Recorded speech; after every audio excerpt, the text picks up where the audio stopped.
പ്രശ്നങ്ങൾ പറഞ്ഞാൽ യൂട്യൂബ് ചാനലിലേക്ക് മാന്യ പ്രേക്ഷകർക്ക് സ്വാഗതം. ശ്രീ എം ഉമർ, ഗാന്ധിയൻ ഉമർ, പെരുമാതുറ TP ഹൗസിൽ 1947 മെയ് 5 മുഹമ്മദ് ഹനീഫയുടെയും റംല ബീവിയുടെയും 4 മക്കളിൽ ഇളയ പുത്രനായി ജനിച്ചു. 10ാം ക്ലാസ് പാസ്സായതിനു ശേഷം പെരുമാതുറ ബ്രാഞ്ച് പോസ്റ്റ് ഓഫീസിൽ പോസ്റ്റ് മാസ്റ്ററായി ജോലി കിട്ടി. 2 കൊല്ലത്തിന് ശേഷം ഗൾഫ് മോഹം പിടിപെട്ട് ജോലി രാജിവെച്ച് ഗൾഫിൽ പോയി. 18 കൊല്ലത്തെ ഗൾഫ് ജീവിതത്തിന് ശേഷം മടങ്ങിയെത്തി. കേരള യൂണിവേഴ്സിറ്റിയുടെ കീഴിലുള്ള ഗാന്ധിയൻ പഠനകേന്ദ്രത്തിൻ്റെ ആഭിമുഖ്യത്തിൽ പെരുമാതുറ വെച്ച് നടന്ന ഗ്രാമീണ പഠനകേന്ദ്രത്തിൽ നിന്നും ഗാന്ധിയൻ ദർശനങ്ങൾ പഠിച്ചു. സ്കൂൾ തല ഗാന്ധി ദർശൻ പരിപാടിയിൽ പങ്കെടുത്തു.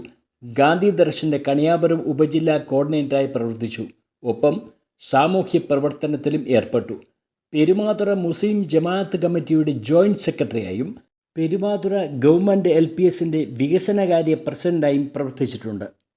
2000 ഗാന്ധിയൻ പഠനകേന്ദ്രത്തിൻ്റെ ഏറ്റവും നല്ല ഗാന്ധിയൻ കോർഡിനേറ്ററേക്കുള്ള അവാർഡ് ലഭിച്ച താങ്കൾക്ക് പ്രശ്നങ്ങൾ പറഞ്ഞാൽ യൂട്യൂബ് ചാനലിലേക്ക് ഹാർദവമായ സ്വാഗതം. നമസ്കാരം. എൻ്റെ പേര് എം ഉമ്മർ എന്നാണ്. പെരുമാതുറ സ്വദേശിയാണ്. എൻ്റെ ജീവിതത്തിൻ്റെ അഭിലാഷം, എന്തിനാണോ ദൈവം നമ്മളെ ഈ ഭൂമിയിൽ സൃഷ്ടിച്ചത്, ആ സൃഷ്ടിപ്പിൻ്റെ മഹത്വം മനസ്സിലാക്കിക്കൊണ്ട് ജീവിച്ച് മരിക്കുക എന്നുള്ളതാണ്. അതിൻ്റെ അടിസ്ഥാനത്തിൽ ഞാനൊരു സാമൂഹ്യ പ്രവർത്തകനായി ജീവിക്കുകയും അതനുസരിച്ച് ഒരുപാട് പ്രവർത്തനങ്ങൾ കാഴ്ചവെക്കുവാനും എനിക്ക് സാധിച്ചു. ധാരാളം അവാർഡുകളും ആദരവുകളും എനിക്ക് ലഭിച്ചിട്ടുണ്ട്. അതായത് എനിക്ക് ഏറ്റവും കൂടുതൽ ഇഷ്ടപ്പെട്ട ഒരു വിഷയം രാഷ്ട്രീയത്തെക്കാൾ ഉപരി ഗാന്ധിയൻ ആശയങ്ങളോടായിരുന്നു താല്പര്യം. എൻ്റെ ഫാദർ, അതായത് എൻ്റെ വാപ്പ പോലും ഒരു ഗാന്ധിയൻ തത്വമനുസരിച്ച് ജീവിച്ച് മരിച്ച ആളാണ്. അദ്ദേഹം ഉടുപ്പൊന്നും ഇടാറില്ല. ഒരു തോർത്തും മൂടി, ഒറ്റ മുണ്ടും ഒരു തോർത്തും മൂടി നടക്കുന്ന ഒരാളാണ്. അതും എന്നെ ഗാന്ധിജിയിലേക്ക് ആകർഷിക്കാൻ ഒരു പ്രേരണയായി. അങ്ങനെ ഞാൻ ഇവിടെ യൂണിവേഴ്സിറ്റിയുടെ കീഴിലുള്ള ഗാന്ധിയൻ സ്റ്റഡി സെൻറ്റർ പെരുമാതുറ ഗ്രാമീണ തല പഠന കേന്ദ്രം എന്ന് തുടങ്ങുകയുണ്ടായി. അതിൽ ഞാനും ഒരു വിദ്യാർത്ഥിയായി. ആ 10 ക്ലാസ് ഉണ്ടായിരുന്നു, 10 വിഷയങ്ങളായിരുന്നു. അതിൽ ഞാനും 10 ക്ലാസ്സിൽ പങ്കെടുത്തു. അന്നു മുതൽ എനിക്ക് ഗാന്ധിയൻ ആശയങ്ങളോട് കൂടുതൽ താല്പര്യം തോന്നിത്തുടങ്ങി. അതനുസരിച്ച് യൂണിവേഴ്സിറ്റിയുടെ കീഴിൽ 5 കൊല്ലം ഗാന്ധി ദർശൻ്റെ കോർഡിനേറ്ററായിട്ട് വർക്ക് ചെയ്യാൻ കഴിഞ്ഞു. അവിടെ വെച്ച് എനിക്ക് ഏറ്റവും നല്ല കോർഡിനേറ്ററായി ഗാന്ധിയൻ നമ്മുടെ അന്നത്തെ മുഖ്യമന്ത്രിയായിരുന്ന AK ആൻ്റണിയിൽ നിന്നും ഒരു അവാർഡ് സ്വീകരിക്കാനുള്ള ഭാഗ്യം ലഭിച്ചു. അത് കഴിഞ്ഞ് ഞാൻ 5 കൊല്ലം കഴിഞ്ഞതിന് ശേഷം ഗാന്ധി സ്മാരകനിധിയിൽ അവരുമായിട്ട് പ്രവർത്തിച്ചു. അപ്പോഴും എനിക്ക് തിരുവനന്തപുരം ജില്ലയിലെ ഏറ്റവും നല്ല ഗാന്ധി ദർശൻ്റെ കോർഡിനേറ്ററായിട്ട് അന്നത്തെ വിദ്യാഭ്യാസ മന്ത്രിയായിരുന്ന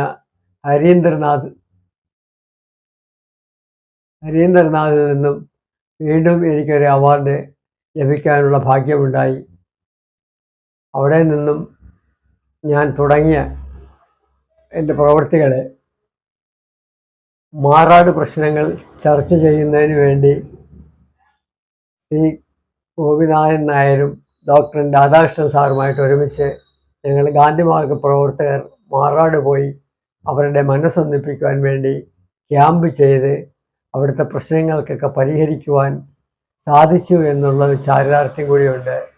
ഗാന്ധിയൻ ദർശനങ്ങൾക്ക് ഇന്നും പ്രസക്തി ഉണ്ട് എന്നുള്ള തെളിവാണ് മാറാട്.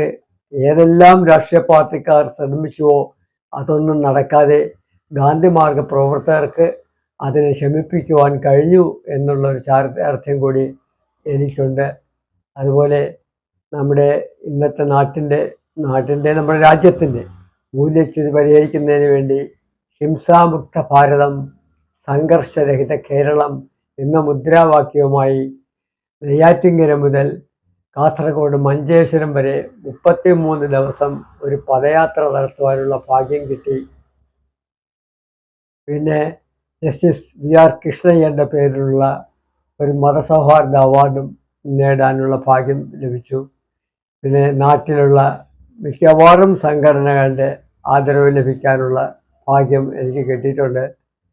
അങ്ങനെ എന്തുകൊണ്ടും ജീവിതത്തിൽ ഇതുവരെ കുറേ കാര്യങ്ങൾ ചെയ്യുവാൻ കഴിഞ്ഞു എന്നുള്ള സന്തോഷത്തിലാണ് ഞാൻ. ഇനി ദൈവം എന്നെ വിളിച്ചാലും ഞാൻ എൻ്റെ ഭൂമിയിൽ ഒരു പൈസ പോലും ഞാൻ ബാക്കി വച്ചിട്ടില്ല. അത് ഏതെല്ലാം രീതിയിൽ വിനിയോഗിക്കാൻ പറ്റുമോ ആ രീതിയിലെല്ലാം ഞാൻ വിനിയോഗിച്ച് തീർത്തിട്ടുണ്ട്.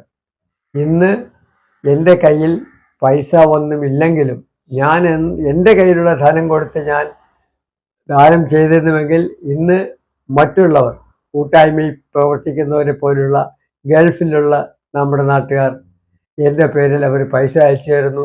ഇവിടുത്തെ കിടപ്പ് രോഗികൾക്കൊക്കെ പെൻഷനായി കൊടുക്കാനുള്ള ഒരു ഭാഗ്യം എനിക്കിപ്പോൾ ചെയ്തുകൊണ്ടിരിക്കുകയാണ്. അങ്ങനെ ഞാൻ കൂട്ടായ്മയുടെ ഒരു പ്രവർത്തകനായി മാറിയിട്ടുണ്ട്. അതുപോലെ ശ്രീ രവിശങ്കർ, അദ്ദേഹത്തിൻ്റെ ഒരു അനുയായി കൂടിയാണ്.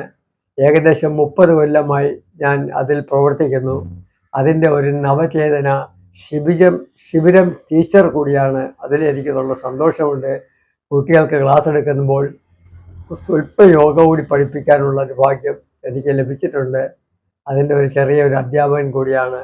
ഏതായാലും ജീവിതം ഇതുവരെ 79 വയസ്സായി. ഇത്രയും കാലം വളരെ കുഴപ്പങ്ങളൊന്നുമില്ലാതെ പോകാൻ സാധിച്ചു. ദൈവത്തിന് നന്ദി പറയുകയാണ്. നാടകങ്ങളിൽ അഭിനയിക്കുന്നതിന് വളരെ താല്പര്യമുള്ള ഒരാളായിരുന്നു. അങ്ങനെ ഞാൻ 2-3 നാടകങ്ങൾ അഭിനയിക്കാനുള്ള ഭാഗ്യം സിദ്ധിച്ചു. അന്ന് നമ്മുടെ ഇപ്പോഴത്തെ ഏറ്റവും ഒരു വലിയ നാടക നടനാണ് അദ്ദേഹം. ബഷറുള്ള എന്നാണ് പേര്. അദ്ദേഹം ഞങ്ങളുടെ നാടകത്തിൽ ഒരു ബാലവേഷമാണ് അന്ന് അദ്ദേഹം അഭിനയിച്ചിരുന്നത്. അതിനുശേഷം അദ്ദേഹം കമ്മത്തിൻ്റെ ഭാഗവും ഞാൻ കോഴിയണ്ണൻ്റെ ഭാഗമായിട്ടൊക്കെ അഭിനയിച്ച ദിവ്യവല്ലി എന്ന നാടകങ്ങൾ അഭിനയിക്കാനുള്ള ഭാഗ്യങ്ങളെ കിട്ടി.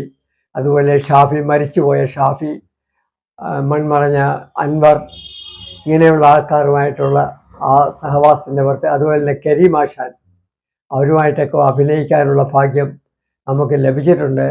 ഒരു കലാകാരൻ കൂടിയായിരുന്നു എന്നുള്ള കാര്യം നിങ്ങളോട് പറയുന്നതിൽ വളരെ സന്തോഷമുണ്ട്.